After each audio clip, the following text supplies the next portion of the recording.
La finalización de la dictadura por la presión que se sufre en diferentes ámbitos, desde el ámbito interno con una resistencia bastante importante, junto con la presión externa para que España se incluya en la Europa democrática, hacen que se establezca un proceso de transición política en la cual van a pervivir muchos elementos del régimen dictatorial, pero también se van a establecer nuevas formas de organización en el territorio. Así, la Constitución de 1978 vuelve a recuperar esa idea de las comunidades autónomas en su texto.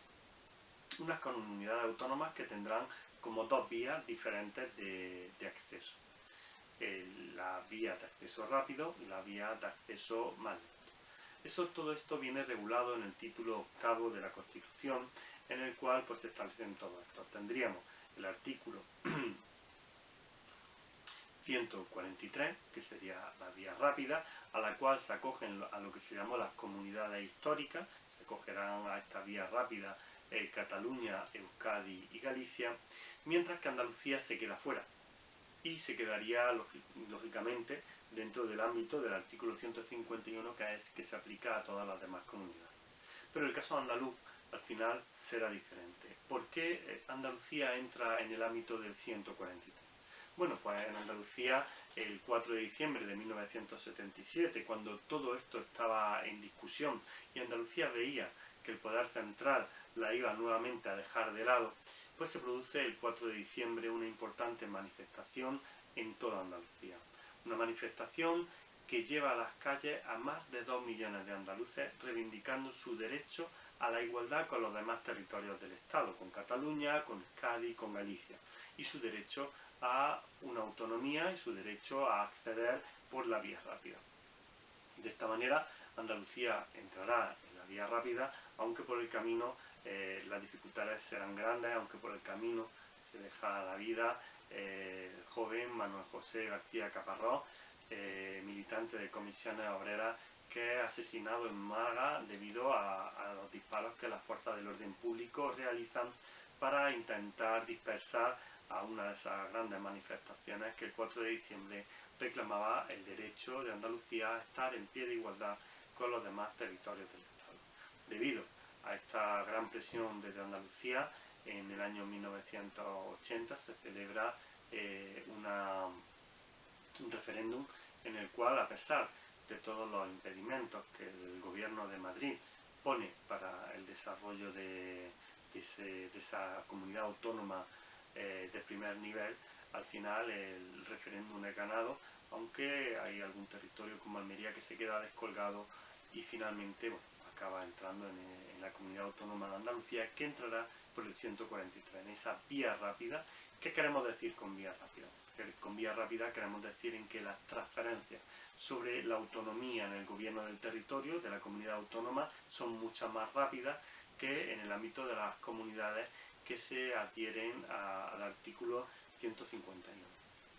De esta manera, Andalucía recibirá las transferencias igual que Cataluña, que Euskadi o que Galicia en el ámbito de educación, de sanidad y paulatinamente en otros aspectos. Por ejemplo, el tema de la policía autonómica, ¿no? Donde en Cataluña y en Euskadi fundamentalmente se desarrollan de forma más destacada con los Mossos de Escuadra y la Ertzaintza. Y por otro lado, en Andalucía, pues hay un germen de policía autonómica, aunque no se desarrolla de forma tan destacada como en otros aspectos. Igualmente, en la Constitución del 78, las provincias aparecen como organismo autónomo y también el tema de los municipios, ¿no? La red de municipios con las diputaciones por encima son esos elementos básicos de organización del territorio junto con las comunidades autónomas. Y así tendríamos la organización estatal que conocemos hoy día. Habría que dar más pasos, ¿no? En la actualidad, sin lugar a dudas, la incorporación de España primero a la Comunidad Económica Europea, que evoluciona en 1992 con el Tratado de Maastricht a la Unión Europea, y también después la inclusión en otros organismos de carácter supranacional como la OCDE, las Naciones Unidas, etcétera, etcétera. Bueno, pues tiene una importancia grande en cómo se organiza el Estado y cómo se incluye en la organización internacional de los diferentes Estados. En todos estos momentos, sin lugar a dudas, hoy día, en el siglo XXI, después de muchos años transcurridos tras la aprobación de la Constitución de 1978, el debate sobre la reforma constitucional está abierto. Está abierto porque muchas comunidades autónomas entienden que pueden tener un grado más importante en el desarrollo de su propia autonomía de gobierno, y también por diferentes aspectos de la Constitución, ¿no? De esta forma, hemos vivido episodios de importante conflictividad por ese derecho a la autonomía, y en otros casos la reivindicación del derecho a la independencia en diferentes espacios territoriales, ¿no? Por ejemplo, en el tema de Euskadi o Cataluña fundamentalmente. Los más graves son los sucesos ocurridos en Cataluña hace un par de años, en los cuales la Generalitat catalana reivindicaba la independencia de Cataluña. Lógicamente, en el marco de la Constitución de 1978, la posibilidad de la independencia de alguna parte del territorio español es imposible, no existe, debido a que la unidad indisoluble, así lo afirma la Constitución española, no está en discusión. Es verdad que la Constitución es reformable. La propia Constitución establece en su articulado la posibilidad de una reforma que lógicamente necesita un amplio consenso y un proceso constituyente hacia la creación de un nuevo texto constitucional, pues, que modificara el actualmente vigente. Hay una diferencia entre Cataluña y, por ejemplo, Navarra y Euskadi, ¿no? Porque en los dos territorios, el navarro y el vasco, encontramos que tienen derechos diferenciados al catalán y al de las demás autonomías del Estado español. Por ejemplo, lo que se llama el cupo vasco. ¿Por qué? Porque tienen independencia económica. Ellos recaudan sus propios impuestos y después llegan anualmente al acuerdo del cupo con el Estado español, de manera que le transfieren el dinero que supone el coste de los servicios estatales, ¿no? De manera que Cataluña, al final de cuentas, estaba reivindicando una situación similar. ¿En qué se diferencia? ¿Cuál es la diferencia que todavía tiene un carácter histórico? Pues la diferencia es que Navarra y Euskadi pertenecieron a esos aliados de los Borbones en la Guerra de Sucesión, mientras que Aragón, Cataluña, apostaron por los austrias, ¿no? Por pertenecer, o sea, por seguir manteniendo la dinastía de los Habsburgo. El castigo que los Borbones dan a Cataluña precisamente es el quitarle su autonomía y sus instituciones tradicionales, tanto Cataluña, Valencia, Aragón o las Islas Baleares. De manera que esos hechos históricos acaecidos en el siglo XVIII, bueno, pues tienen una importante influencia todavía actualmente, y la Constitución española de 1978 mantuvo diferencias en el grado de autonomía o en el grado de autogobierno entre los diferentes territorios. De manera que, bueno, que indudablemente el siglo XXI tendrá que llevar a debate esa organización territorial en España, y ya veremos si se apuesta por un modelo más centralista o por un modelo más federal, que probablemente sea lo que deba de abrirse paso para solucionar, o un modelo más federal, que posiblemente deba ser lo que se abra paso para conseguir mantener en el Estado español esa concordia, ese equilibrio entre los diferentes territorios, respetando su derecho a autogobierno y a sus elementos diferenciales, tanto en el elemento cultural como en tradiciones institucionales diferentes a las del resto del Estado. La Constitución española de 1978, en su título octavo, expresa todo lo que tiene referencia a la organización territorial. Una organización territorial que se divide en tres niveles, por decirlo de alguna manera: el municipio, la provincia y la comunidad autónoma para todo el Estado. Después hay excepcionalidades como el tema de las comunidades forales y de los temas insulares, especialmente el tema de Canarias con su institución tradicional de los cabildos.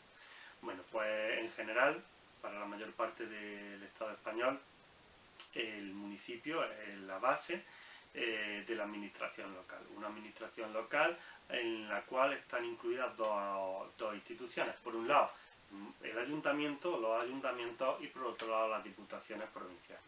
Así, los ayuntamientos son la institución que responde a las necesidades básicas de la ciudadanía en relación a la organización del territorio más cercano, ¿no?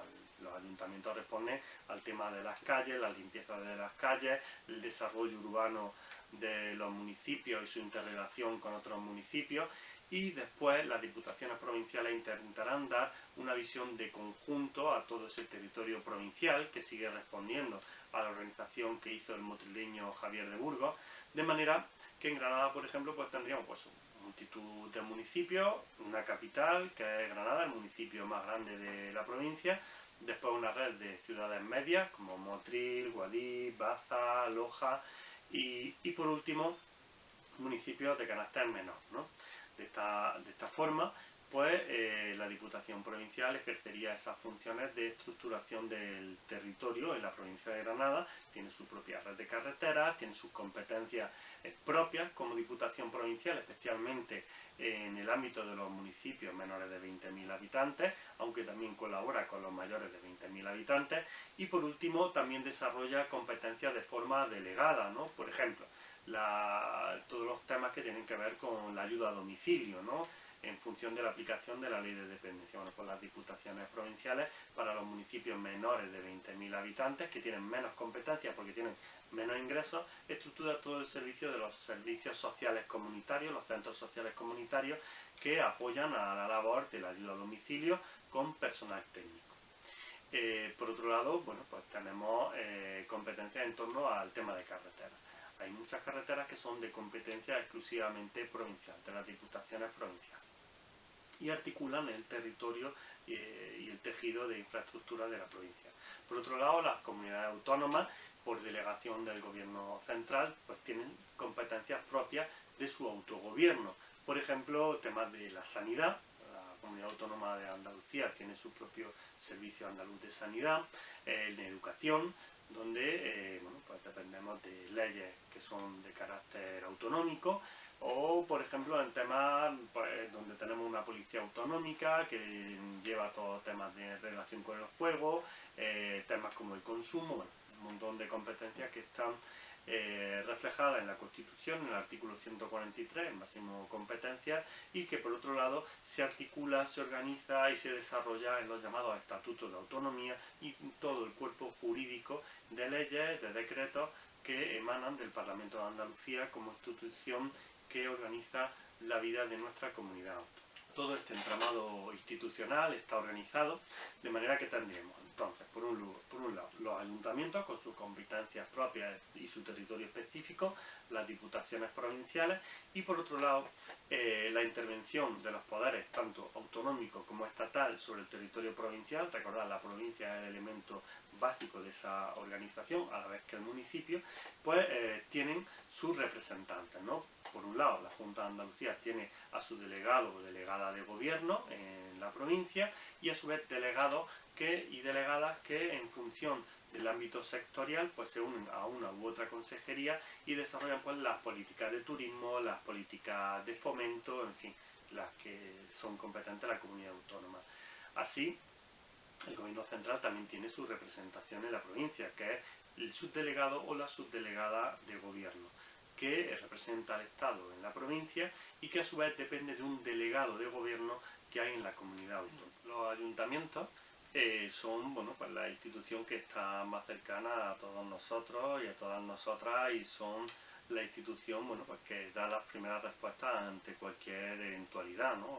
Ahora tenemos los ejemplos concretos de esta crisis del coronavirus, pero en la realidad cotidiana son siempre el primer sitio donde nos van a atender. Los ayuntamientos, su organización viene recogida, en primer lugar, están reconocidos en la Constitución española, ¿no? Como ese instrumento, que son los que gobiernan el municipio. En el título 8º, capítulo 2, se habla de la administración local y ahí se habla de los ayuntamientos, pero bien es verdad que se desarrolla de forma más intensa todo lo que son sus competencias, organización interna y todo en lo que es la ley de bases del régimen local. En 1985 se aprobó y después tiene algunos elementos reformados en 2013 en lo que se llama la Ley de Racionalización y Sostenibilidad de la Administración Local. Se llama la Ley de Reforma de la Administración Local. Bueno, pues ahí tenemos esos elementos básicos. ¿Cuáles son las competencias de un ayuntamiento? Pues bueno, por ejemplo, son competencias de los ayuntamientos determinados impuestos. El impuesto del catastro, como se llama, o el IBI. Por otro lado también el impuesto sobre los vehículos, el impuesto sobre vehículos de tracción mecánica. Y bueno, también tienen algunos otros pequeños impuestos, pero básicamente son los dos impuestos fundamentales. Lógicamente, para su sostenimiento reciben contribución, por un lado, de la comunidad autónoma, en lo que se llama la patrica, los impuestos de competencia autonómica que revierten en los ayuntamientos, y por el otro lado lo que es la PIE, la participación en los impuestos del Estado. Es verdad que en función del tamaño del municipio, los menores de 20.000 habitantes reciben menos y los mayores de 20.000 habitantes reciben más. Claro, las competencias de los menores y de los mayores son también diferentes. Para el apoyo a los municipios menores está la Diputación Provincial, pero bueno, en eso entraremos un poquito después, ¿no? De esta manera, en la Ley de Bases vemos cómo se determinan cuáles son las competencias de los ayuntamientos. Entonces vemos, por ejemplo, que tienen reglamentos específicos para determinar cómo funcionan los elementos que están bajo su competencia, ¿no? El tema de la policía local, del tráfico, del tema de la recogida de los residuos sólidos urbanos. Bueno, todos esos elementos están en los reglamentos u ordenanzas municipales.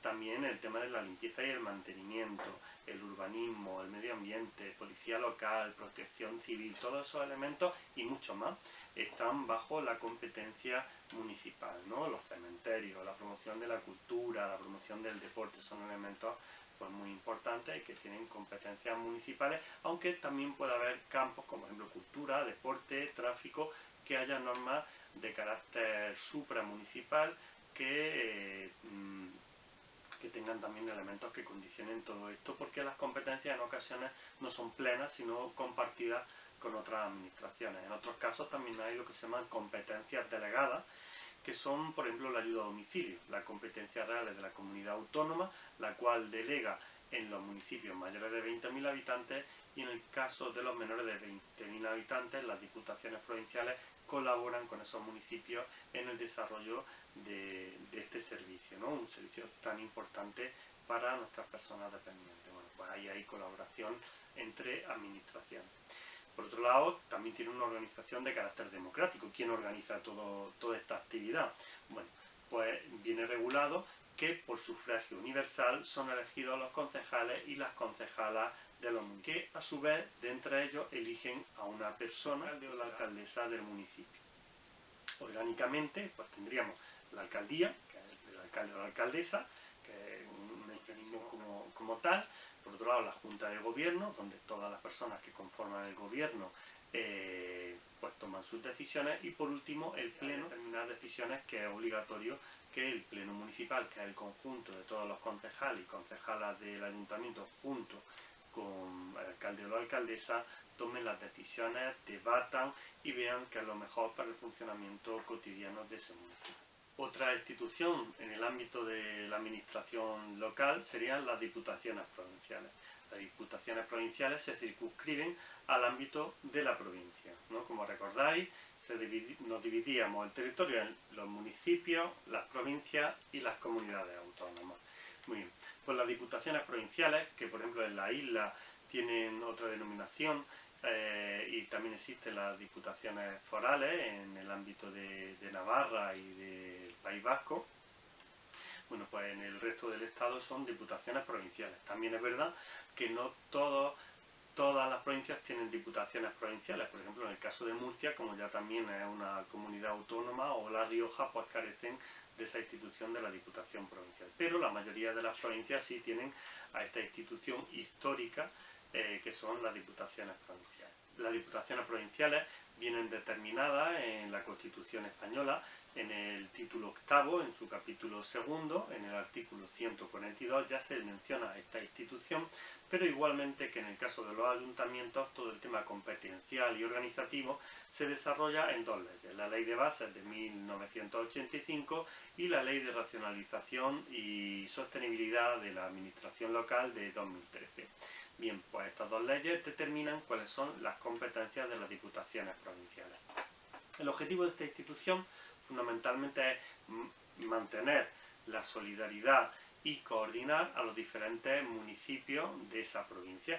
Municipios que a su vez se pueden organizar en comarcas, ¿no? Las comarcas también pueden tener una entidad propia, ¿no? Las mancomunidades, comarcas, etcétera. Pero bueno, fundamentalmente la Diputación Provincial coordina a todos esos municipios y sus competencias pues pueden estar, por ejemplo, referidas a cuestiones como el tratamiento de los residuos sólidos urbanos, la red de carreteras provinciales, asesoramiento de los municipios, especialmente a los menores de 20.000 habitantes, aunque también lo hagan con los mayores de 20.000 habitantes. Igualmente tienen competencias delegadas, como el tema de la ayuda a domicilio que hemos comentado anteriormente. En el caso de la Diputación Provincial de Granada, por ejemplo, tiene un servicio de residencia, ¿no? Que tienen en Armilla y en Huesca. También tienen competencias en ámbitos deportivos con la Ciudad Deportiva de Armilla. Competencias en el ámbito de cultura, de promoción de la cultura, al igual que los ayuntamientos. También tienen todo lo referente a ordenanzas específicas sobre, por ejemplo, impuestos que afectan a los municipios y elementos de organización de la propia provincia. Esas provincias, lógicamente, tienen que coordinar su actuación, por un lado, con los municipios y, por otro lado, con comunidades autónomas y el gobierno central. Por eso, en esa colaboración interadministrativa hay programas como el Plan de Fomento del Empleo Agrario, donde las instituciones se coordinan. Igualmente en el desarrollo de algunas competencias, como hacíamos referencia anteriormente, y también en políticas que afectan a los municipios, sobre todo, pero también a la organización del territorio en la provincia.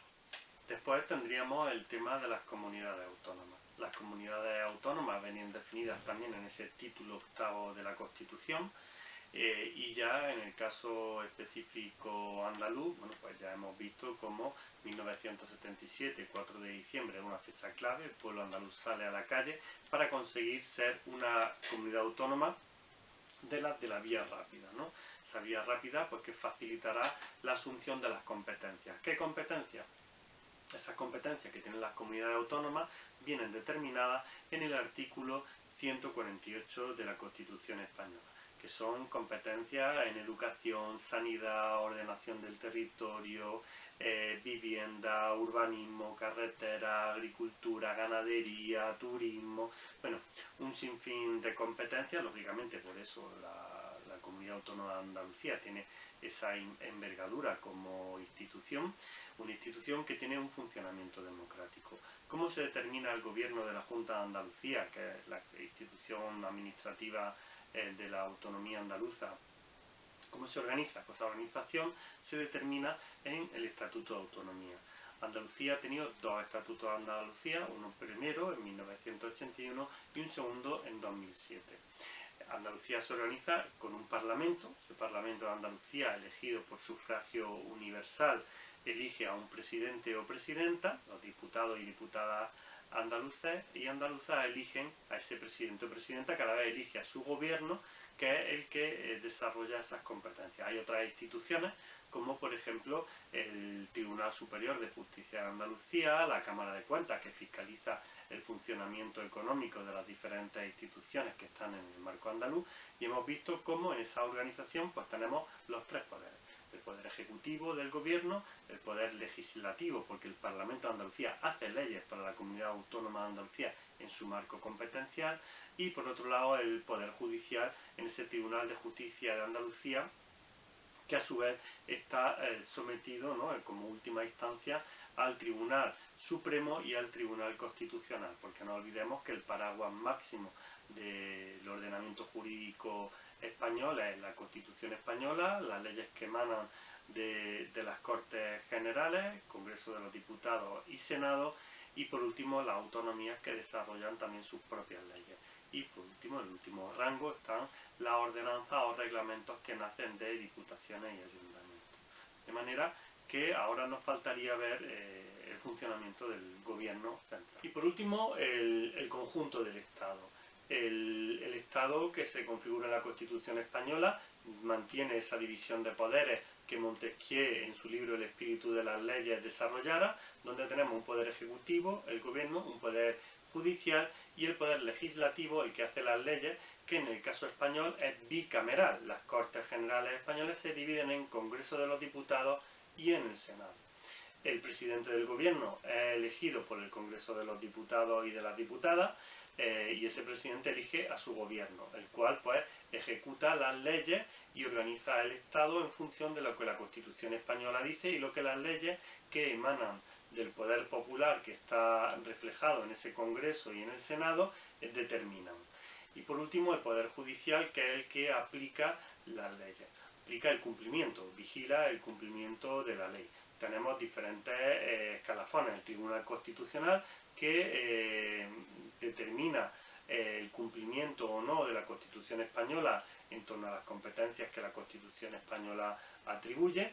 Por otro lado, el Tribunal Supremo, que es la última instancia, y tendríamos después los tribunales autonómicos y las audiencias provinciales. ¿De acuerdo? De manera que los juzgados serían los primeros que juzgan.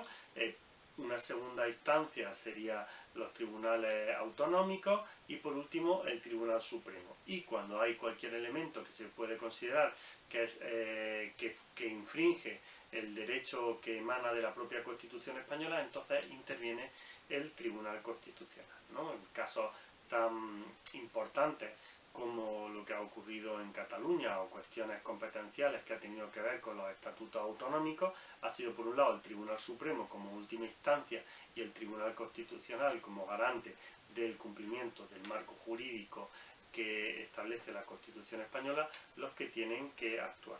Las competencias del Estado son todas. De hecho, el Poder Legislativo legisla absolutamente sobre todo, independientemente de que la competencia en el desarrollo específico después sea autonómica.